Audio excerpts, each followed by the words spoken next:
আরে এটা তৃণমূলেরই এজেন্ডা, এটা তৃণমূলই করাচ্ছে। আসল তৃণমূল কংগ্রেসের বদান্যতায় এ রাজ্যে পাকিস্তানপন্থী কিছু সংগঠন, কিছু মানসিকতা সক্রিয় হয়ে গেছে। রামের দেশে রাম মন্দির হবে না তো কোথায় চীনে গিয়ে রাম মন্দির বানাবেন? এইটাই কি পশ্চিমবঙ্গের ভবিষ্যৎ, যে উপাসনা পদ্ধতি নিয়ে প্রতিযোগিতা চলবে?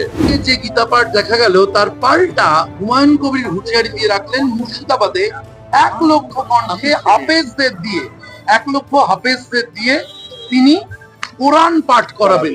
বললেন বিজেপি তো হিন্দুত্ব নিয়ে রাজনীতি করে, আমরা মুর্শিদাবাদে পাল্টা কোরআন পাঠ। দেখুন, হিন্দু বিষয়টা নিয়েই হুমায়ুন কবির কেন অনেকেরই কোনো সম্যক ধারণা নেই। যারা এখানে মুসলমান আছেন তাদের এটা মনে রাখতে হবে যে আমাদের ডিএনএ এক, আমাদের পূর্বপুরুষ এক। কিছু বছর আগে তারা পরিস্থিতির বাধ্যবাধকতায় ধর্ম পরিবর্তন করেছিলেন বা স্বেচ্ছায় ধর্ম গ্রহণ করেছেন। তারা ধর্মটা পরিবর্তন করতে পারেন, উপাসনা পদ্ধতি বদলে ফেলতে পারেন, কিন্তু পূর্বপুরুষকে তো পরিবর্তন করতে পারবেন না। আমাদের ইতিহাস এক। এটা আজকে শিক্ষিত মুক্ত মনুষ্য যারা মুসলমান ভাই বোনেদের আছে তাদের বুঝতে হবে, এবং এই প্রজন্মকে অভিভাবকদের শেখাতে হবে।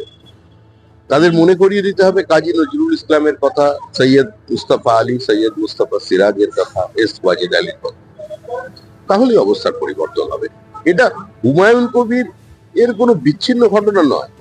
আসল তৃণমূল কংগ্রেসের বদান্যতায় এ রাজ্যে পাকিস্তানপন্থী কিছু সংগঠন, কিছু মানসিকতা সক্রিয় হয়ে গেছে। এর জন্য দায়ী তৃণমূল কংগ্রেস এবং তৃণমূল কংগ্রেস। শাখারব সরকার বহরমপুরে যে রাম মন্দির গতকালকে একটি শিলান্যাস করেছেন, বলা হচ্ছে হুমায়ুন মসজিদ করলো, পাল্টা বিজেপি নেতা রাম মন্দিরের শিলান্যাস। রামের দেশে রাম মন্দির হবে না তো কোথায় চীনে গিয়ে রাম মন্দির বানাবেন? এইটাই কি পশ্চিমবঙ্গের ভবিষ্যৎ, যে উপাসনা পদ্ধতি নিয়ে প্রতিযোগিতা চলবে? এটা বিজেপির কাছে কাম্য নয়।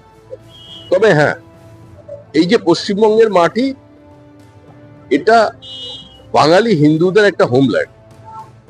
অনেক মনীষীদের অবদান আছে এর পিছনে। শুধু শ্যামাপ্রসাদ মুখার্জি, এনসি চ্যাটার্জি নন, এর অবদান অনেকের। রমেশচন্দ্র মজুমদার, যদুনাথ সরকার, মেঘনাথ শাহ প্রত্যেকের রাস্তায় নেমেছেন। এমনকি জ্যোতি বসু, রতনলাল ব্রহ্মণও অবস্থান বদলে ফেলে পশ্চিমবঙ্গ আইনসভায় বা বাংলার আইনসভায় ভোট দিয়েছিলেন এই প্রস্তাবের পক্ষে। তো সেটাকে সুরক্ষিত রাখার দায়িত্ব আমাদের প্রত্যেকের। 26-এর বিধানসভা ভোটের আগে রাজ্য জুড়ে রাজনীতিতে ধর্মের ব্যবহার কি বাড়ছে গত দুদিনে যা দেখলেন? না, আমার মনে হয় না এর সঙ্গে রাজনীতির কোনো সম্পর্ক আছে। ও কেউ যদি এখানে বাবরি মসজিদ তৈরি করে ফেলতে চায় এবং তাদের সফল হয়, যদিও কতটা সফল হবে সেটা ভবিষ্যৎ বলবে। পশ্চিমবঙ্গের মানুষ সিদ্ধান্ত নিয়ে ফেলেছেন যে তৃণমূল সরকারকে তারা বিসর্জন দেবে। আর আমাদের বিদায়ী মুখ্যমন্ত্রী যিনি আছেন, তার দীর্ঘদিনের একটা রাজনৈতিক অতীত আছে। যাবার বেলায় এই কাজটি করে যাবেন না বলে আমরা মনে করি। কুণাল ঘোষ বলছে যে এই 500 কণ্ঠে গীতা পাঠ এটা একটা পলিটিক্যাল মার্কেটিং হচ্ছে। উনি ওনার কথা বলছেন, যারা গীতা পাঠ করেছেন তারা আনন্দের সঙ্গে করেছেন। মানুষ পুরোটাই দেখছে, সিদ্ধান্তটা মানুষের উপরে ছেড়ে দিন। হুমায়ুন আগে বলেছিলেন তিনি ইস্তফা দিয়ে দেবেন, একটু এই মসজিদের কাজ মিটলেই তিনি ইস্তফা দিয়ে দেবেন। এখন তিনি বলছেন না, ইস্তফা দিলে মানুষের পরিষেবা দেওয়া বন্ধ হয়ে যাবে। ফলে তৃণমূল আরে এটা তৃণমূলেরই এজেন্ডা, এটা তৃণমূলই করাচ্ছে। যদি তৃণমূল কংগ্রেসের অনুমোদন, অনুপ্রেরণা না থাকতো, তাহলে হুমায়ুন কবির হিন্দুদের বিরুদ্ধে ওই কেটে ফেলার বিবৃতি দেবার পরেও তাকে দলে রাখা হতো। তাকে তো তখনই সাসপেন্ড করা যেত, গ্রেপ্তার করা যেত, কিন্তু সেটা তো হয়নি। এটা তৃণমূলেরই কথা, হুমায়ুনের মুখ দিয়ে বলা যাচ্ছে। কিন্তু 22 তারিখে নতুন দল তিনি করবেন মিমের সঙ্গে। আসাদুদ্দিন ওয়েসি আসছেন, জোট হচ্ছেই বাংলায়, এই কথা বারবার তিনি বলছেন। হঠাৎ মিম কেন পশ্চিমবঙ্গে এবং হুমায়ুনের নতুন দলে মিমটা? সেটা মুখ্যমন্ত্রীকে জিজ্ঞাসা করুন। মিমকে ডেকে আনার মাটি তিনি তৈরি করে দিয়েছেন।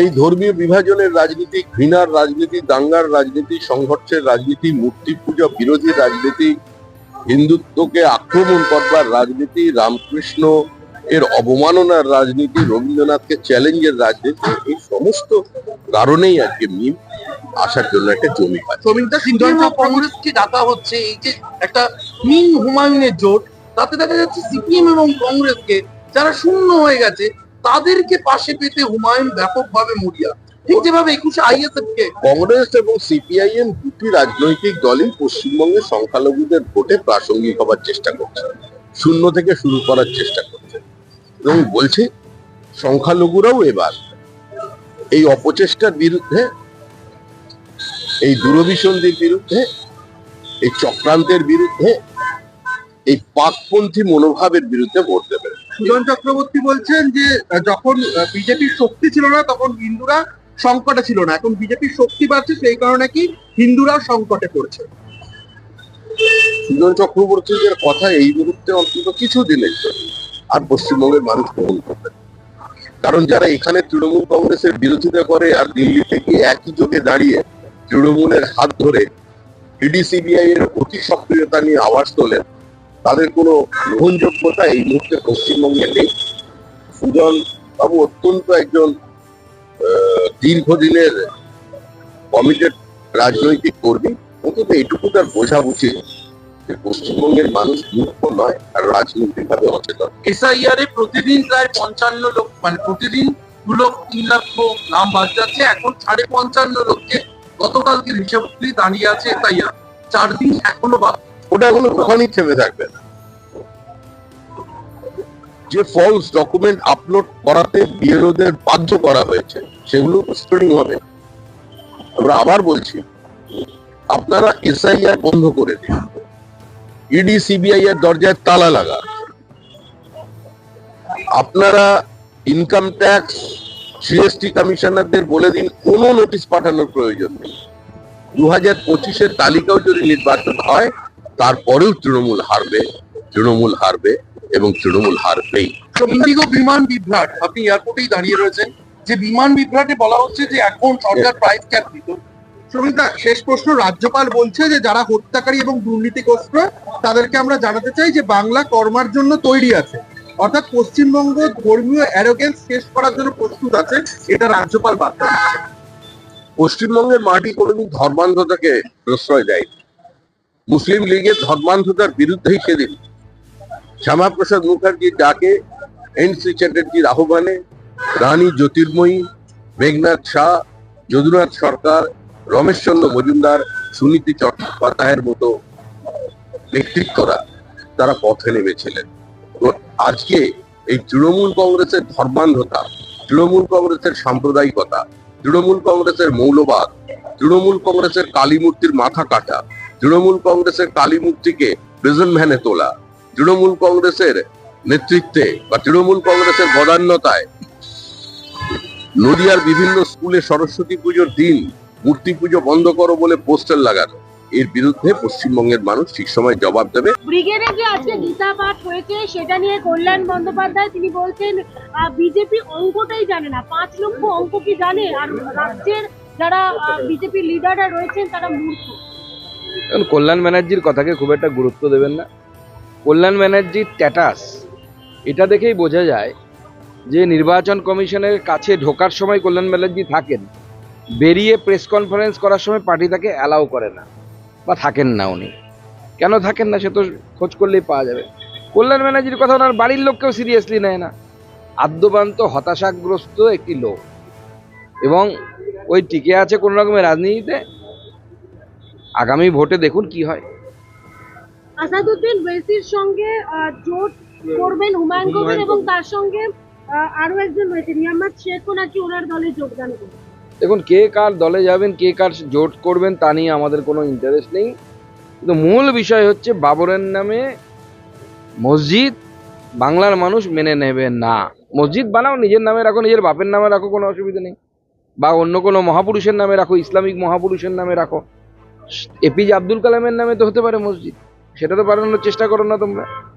দাদা, তৃণমূল কংগ্রেসের পদে থাকা অনেক বিএলওই এসআইআর এর কাজ করতে দেখা যাচ্ছে। বারুইপুরে কমিশন থেকে সাসপেন্ডেড হয়ে বিএলওরা এসআইআর ফর্মে সই করেছে। দেখুন, এটা অত্যন্ত চিন্তার বিষয়। যদি এটা হয়ে থাকে যেটা আপনি বলছেন, তাহলে তো ইলেকশন কমিশনের যে সত্তা, তাকে চ্যালেঞ্জ জানানোর মতো বিষয়। মানে ইলেকশন কমিশন কে, তুই বেটা কে, এরকম একটা মানসিকতা নিয়ে এরা কাজ করেছে। এদের বিরুদ্ধে ইলেকশন কমিশনের উচিত কঠোর থেকে কঠোরতম শাস্তি, সাসপেনশন হওয়া উচিত, চাকরি থেকে বরখাস্ত হওয়া উচিত। দাদা, আজকে গীতা পাঠ নিয়ে তৃণমূলের তরফ থেকে দাবি করেছে ভোটের আগে একটা ধর্মীয় মেরুকরণ দেওয়ার চেষ্টা করছে এবং বিজেপির প্রত্যক্ষ মদতই হচ্ছে। দেখুন, বিজেপি, ভারতের 80% জনগণ যে ধর্মে বিশ্বাস করে, বিজেপির বেশিরভাগ নেতারা সেই ধর্মে বিশ্বাস করে। এবং আমরা মনে করি যে হিন্দুদের সাথে বছরের পর বছর এই দেশে এবং এই রাজ্যে বিশেষ করে পরাধীন নাগরিকের মতো আচরণ হয়েছে। এই রাজ্যে তো হচ্ছে, এখনো হচ্ছে, পরাধীন নাগরিকের মতো তাদের প্রতি আচরণ হচ্ছে। বিজেপি এর বিরুদ্ধে লড়বে। তৃণমূল কংগ্রেস হিন্দু বিরোধী সরকার চালাচ্ছে, মানুষ বিরোধী সরকার চালাচ্ছে। এই সরকারকে উৎখাত করার জন্য বিজেপির যা যা করার আমরা করব।